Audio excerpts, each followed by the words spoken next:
too.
Hey, hold it!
Huh?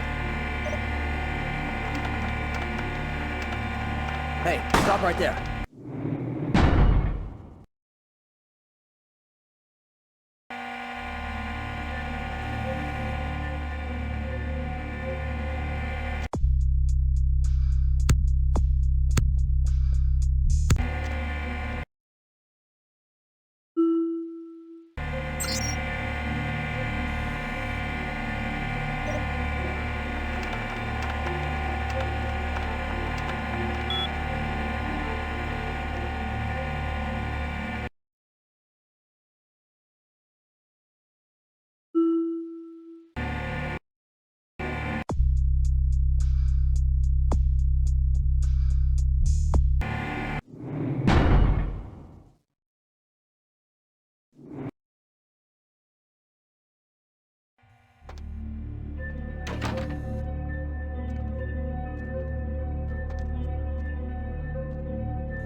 Hey, hurry!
Hey, who's there? Huh?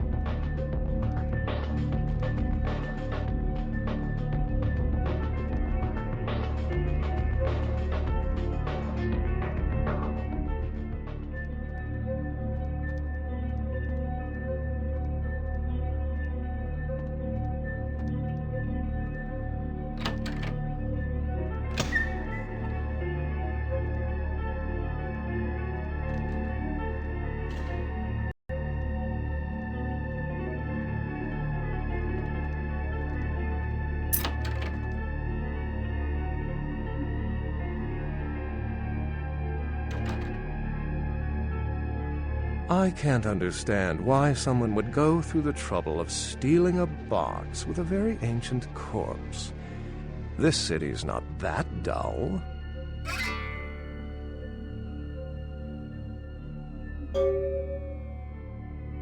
I'm an archaeologist, so I thought I'd indulge in a quick study of this Ankaran sarcophagus everyone's so riled up about. My guess, from what I've read about it, is that it's a mummified Mesopotamian king. I needed confirmation. Since it's missing, I'm inclined to believe it was stolen, or intentionally misplaced, if you like. Clearly, though, it's not here.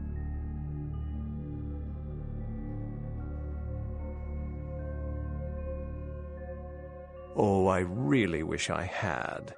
All this speculation about the sarcophagus containing an antediluvian and being a portent of Gehenna is making me cringe. These are the kinds of ridiculous, superstitious assumptions I came here to debunk. Armageddon, doomsday, the end of all kindred. It's a common facet of most mythologies. Fear that the world will end. Many believe Cain and the antediluvians will return to consume or destroy all kindred. I wholeheartedly disagree. No one I know has ever met one, but each of the clans and their bloodlines supposedly trace their origin to an original vampire, an antediluvian. Some swear these grandsires still exist into the present, but then kindred and kind believe a lot of strange things. Cain is the biblical first kindred and founder of the mythological first city, Enoch, a place where kindred and kind coexisted. I believe Cain's a figure concocted to personify the transition from nomadic society to agrarian society. That myth, like most, has been twisted by time. Thin bloods rarely exhibit features or powers of their clan, and many can't embrace. Some are even rumored to have reproduced. Many kindred are terrified that their weak blood heralds the dissipation of every bloodline. Somewhat of an ignorant reactionary response, don't you think? As I said, many cultures have the fear of some form of apocalypse. Kindred believed in these stories when they were human, and naturally carried them over into kindred myth. But it doesn't take a supernatural act to cause widespread destruction. Humans and kindred are just as capable of managing their own destruction as a deity. A self-realized Gehenna warrants more vigilance than a god-induced one, don't you agree? Such is my argument, which so frequently falls on deaf ears. What prophecy doesn't have vague apocryphal signs? Let's see. The usual ones cited are the appearance of thin bloods, Cain sightings, doom, gloom, that route. For 300 years I've been trying to determine the function of our existence, the kindred's role in the world. I'm not content to attribute it to some act of supernatural biblical vengeance. We exist for a reason. And if it takes another 300, I'll figure it out. Any thoughts?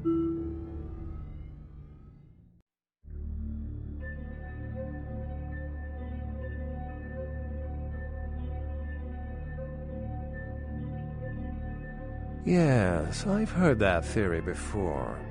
It certainly seems plausible, but there's little proof to support it. Still, it's a better explanation than a divine sentence for manslaughter.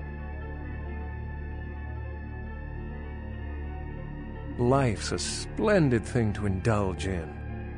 Pity we're dead. Well, my work here's stolen away into the night. Think I'll do the same.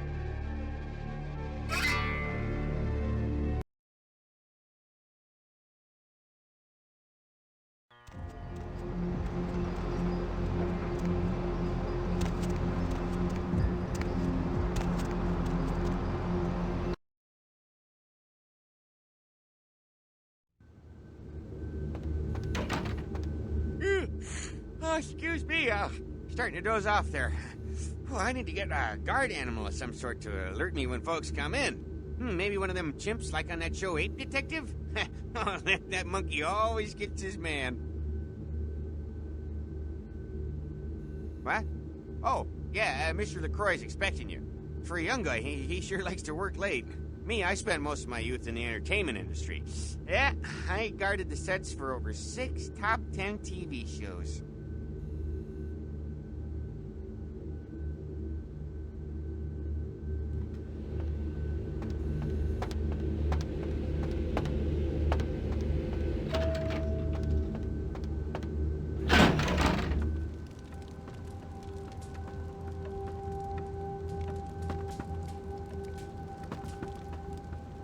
The folly of leadership is knowing that no matter what you do, behind your back there's hundreds, certain that their own solution is the sounder one, and that your decision was the byproduct of a whimsical dart toss. I pronounce the blast sentence, and I soak the critical fallout. I make the decisions no one else will. Leadership. I wear the albatross and a bullseye. I've had my fill of sycophants. I need adjutants I can trust.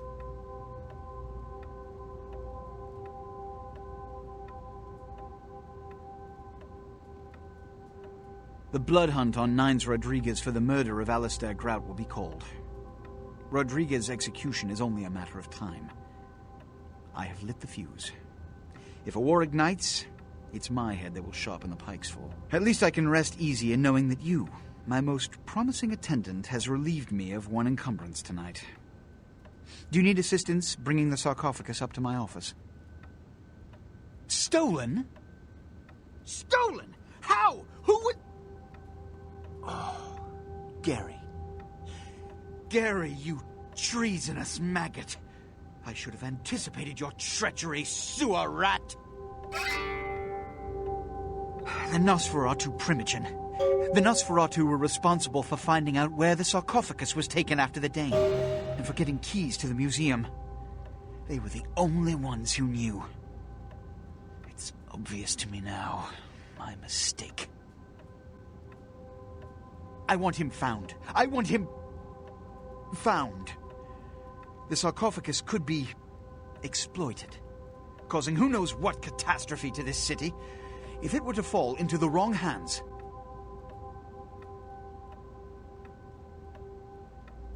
The Nosferatu lurk in the filth below the streets of Hollywood, but not even I know just where they hide.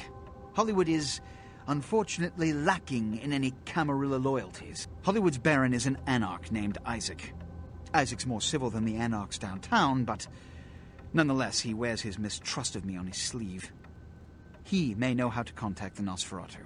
Find Gary and get him to talk. That sarcophagus could be used against us. Do not come back until you have it. Now, I must announce the blood hunt and bear the brunt of all consequences. Escort him out.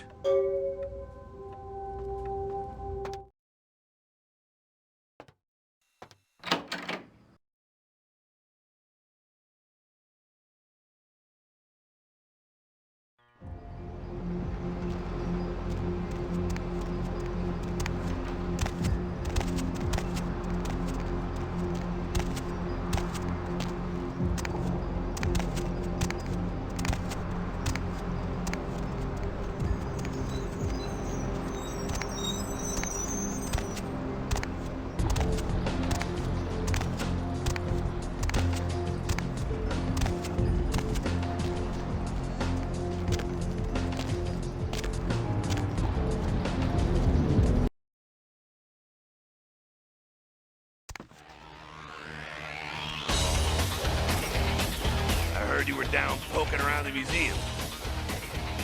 Kid, you don't live to be as old as me without cultivating a few connections, the least of which should be able to penetrate the iron veil of the local Natural History Museum.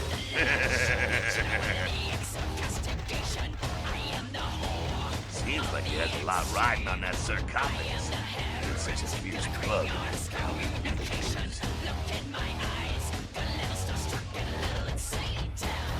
I got another scenario for you here, kiddo. Gonna bounce it off and see what you think. You ever hear of, diablerie? Well, it's when a vampire drains another more powerful vampire to death. Diablerie is a savant's specialty, but it's a big taboo in civilized kingdom circles, and damn sure forbidden by the Camarilla. When a younger vampire diablerizes an elder, the younger vampire gains all of their power. Remember what I told you about the Ankara sarcophagus? About who that could be sleeping away in there?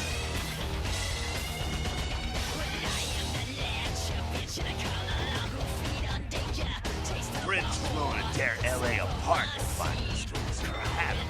Why? What would a power-hungry vampire like the Croy want with a sleeping ancient? I wonder.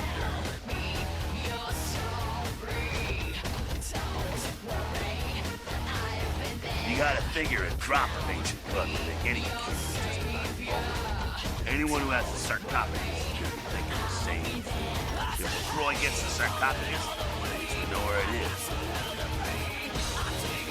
Besides, getting the sarcophagus and getting into it are two different things.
Yes.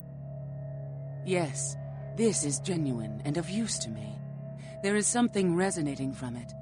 A whisper. I will give you this in trade.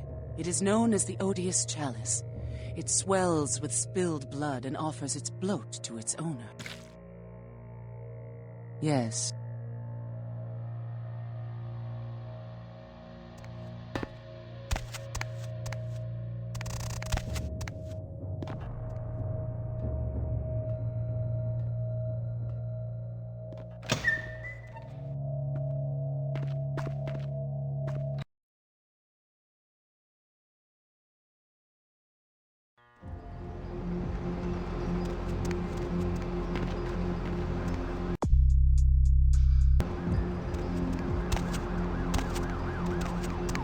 Sorry, I'm afraid I can't help.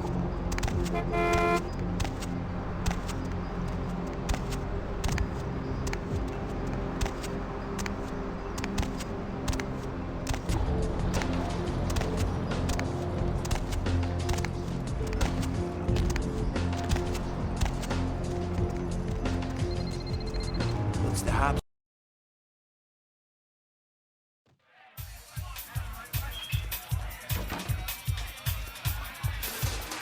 Money, right? Been a while. Your money's been piling up. Here, that should provide for an interesting evening.